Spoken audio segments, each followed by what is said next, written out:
रामू नाम का एक व्यापारी शहर से दूर एक छोटे से गांव में रहता था। वो गांव से अलग अलग प्रकार के सामान ले जाता और बाजार में जाकर बेचता था। रामू के पास एक गधा था। गधे की पीठ पे सारा सामान की बोरी लाद कर व्यापार के लिए रोजाना शहर जाता था। रामू अपने गधे का खूब ख्याल रखता था। खिलाने पिलाने से लेकर हर जरूरतें उसकी पूरी करता था। उसको पता था गधा उसके लिए बहुत जरूरी है, इसीलिए अपने गधे को साफ और स्वस्थ रखता था। उसे अच्छा अच्छा खाना देता था। लेकिन गधा एक नंबर का आलसी था।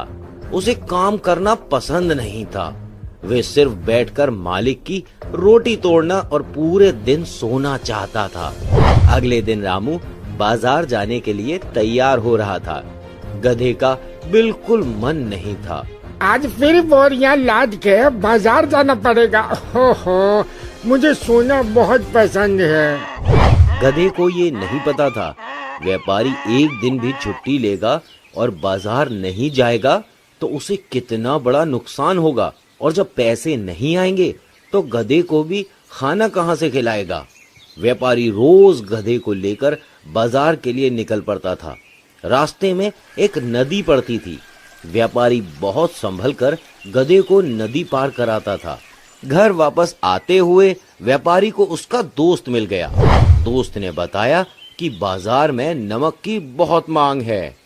तुम्हारा बहुत शुक्रिया दोस्त, मुझे नमक बेचना शुरू करना चाहिए। व्यापारी ने 2 दिनों में नमक की 12 बोरियां तैयार कर ली बेचने के लिए। अगले दिन उसने गधे की पीठ पर 6 बोरियां लाद दी। गधा आगे नहीं बढ़ पा रहा था। रामू को एहसास हुआ कि बोरियां काफी भारी हैं। ठीक है, मैं एक बोरी कम कर देता हूँ, जिससे वजन कम हो जाएगा। गधे की तकलीफ होता देख रामू ने एक बोरी उसकी पीठ से उतार दी। इसके बावजूद भी गधा एक कदम नहीं चल पा रहा था। पर रामू को पता था कि ये एक नंबर का आलसी है। उसने छड़ी निकाल ली गधे को मारने के लिए। अब चलो भी, नाटक मत करो, हमें बाजार जाना है। फिर भी टस से मस गधा नहीं हुआ। रामू को लगा कि आज लग रहा है कि गधे की तबीयत खराब है, इसीलिए नहीं जा रहा है। रामू अपने सिर पे 2 बोरियां लाद के बाजार चला गया। इधर मालिक के जाते ही गधा बहुत खुश हुआ। पूरे दिन खाया पिया और मस्ती किया। अगले दिन जब मालिक ने फिर से गधे की पीठ पर नमक की बोरियां लाद दी तो गधे फिर एक कदम नहीं चलने को तैयार था। मालिक ने छड़ी निकाली, गधे की पीठ पर बरसाना शुरू कर दिया। गधा सामान लेकर बाजार के लिए निकल पड़ा। उस दिन सारी बोरियां नमक की बिक गईं। मेरा दोस्त सही बोल रहा था, बाजार में नमक की मांग बढ़ती जा रही है। ढेर सारे पैसे कमाने का समय आ गया है। व्यापारी ने रोज नमक बेचना चालू कर दिया। आलसी गधे को नमक की बोरियां ढोना अच्छा नहीं लगता था। एक दिन जब व्यापारी नमक की बोरियों के साथ नदी पार कर रहा था तो नदी के बीचों बीच गधा गिर पड़ा। व्यापारी ने जैसे तैसे करके गधे को ऊपर की ओर खींचा। गधा डरा हुआ था। उसे कुछ महसूस हुआ।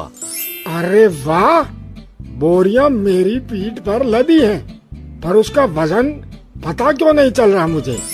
नदी में कोई जादुई शक्ति है। गधा ये नहीं जानता था कि कोई जादुई शक्ति नहीं, बल्कि जब वो नदी में गिरा तो बोरियों का सारा नमक पानी में घुल गया, इसलिए उसे हल्का महसूस हो रहा था।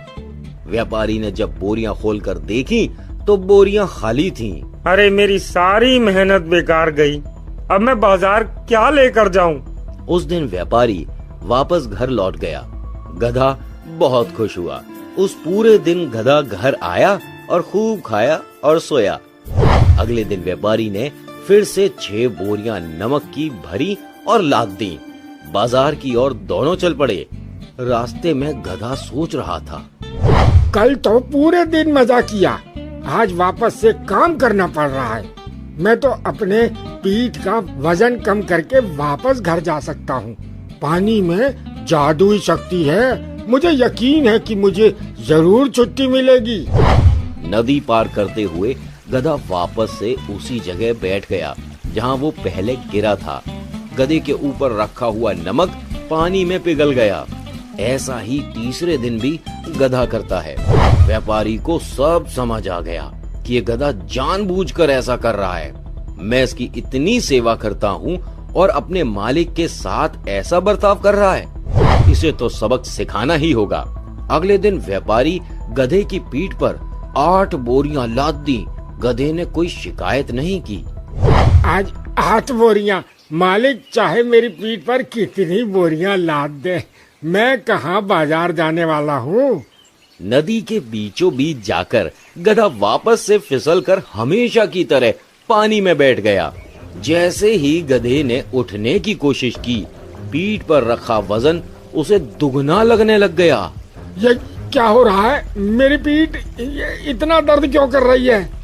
व्यापारी बहुत ही चालाक आदमी था।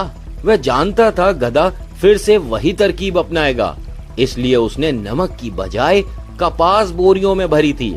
जैसे ही गधा पानी में बैठ गया, कपास ने पानी सोख लिया और भारी हो गया। व्यापारी पहले खूब हंसा। तुम्हें क्या मुझे बेवकूफ बनाओगे? अब चलो बाजार, फिर वापस घर लौटना। गधा समझ गया कि पानी में कोई जादू नहीं है। गधे को 8 भारी कपास की बोरियां लेकर बाजार जाकर वापस भी लौटना था। उस दिन के बाद गधे ने कभी भी पानी में बैठने की हिम्मत नहीं की। तो आज की इस कहानी से हमें क्या शिक्षा मिलती है? हमें कभी भी काम करने से जी नहीं चुराना चाहिए।